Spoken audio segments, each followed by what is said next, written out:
I'm here with Erica Stanford, author and advisor at CMS. Thank you so much for being here. Thank you for having me. So what's the biggest misconception businesses still have about digital assets? There's a few misconceptions. I think the first one is you often hear crypto is just crime or digital assets are just crime. Well, that's the primary use case, which is totally not true. Less than 1% of crypto is thought to be for crime, but then more than 90% is, or 99% is for totally legitimate purposes and has so many use cases.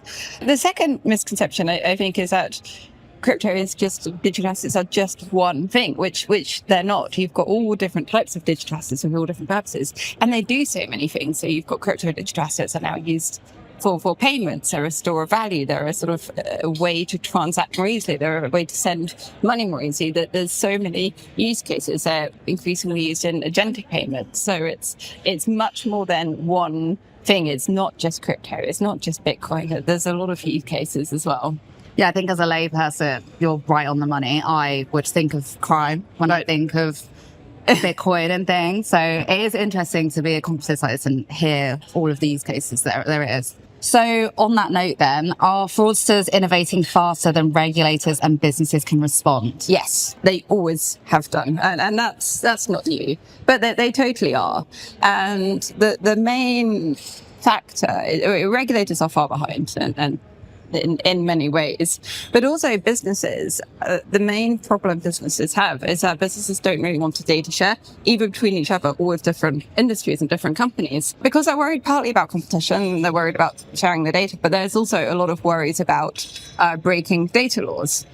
And criminals don't have that worry. They're really, really good at data sharing, and that they have massive data sharing channels. They have massive intelligence sharing channels. So not only are they innovating faster, but they've also got a lot of combined intelligence, which is then put together and is sold much faster and much wider. So where businesses get slowed down, they only see what they see and then try and stop that, but without sharing all their data. And then they also have to worry for things like laws and courts to do something about it, or for law enforcement to do something about it. Whereas criminal groups just don't have any of those concerns. And the other thing is AI is making everything faster and just at bigger scale. And law enforcement are limited in what they can do. And also businesses are worried and limited in what they can do using AI, because they're worried about laws and about safety and about AI regulation and about not having data that is stolen, or not having data that's illegally acquired, or not having unsafe AI tools. Whereas criminal groups, again, they don't have those concerns. They can do anything they want with AI tools, not worried about any of the legal implications or any of the safety implications. So they've got all of these tools that make them exponentially faster at innovating and at scaling their frauds. I've never even thought of that before. And there's a lot of ways of using AI criminally.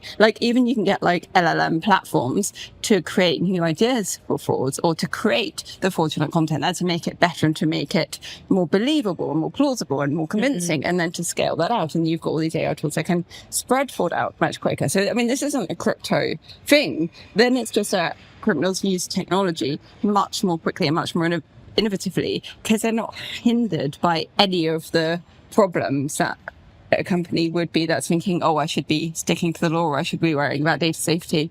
Yeah. So that's so interesting. Thank you. Thank you for broadening my horizons. So what is it that brings you to conferences like the Global Blockchain and Crypto Conference? This is our second time at it, second time speaking at it, second time sponsoring with CMS.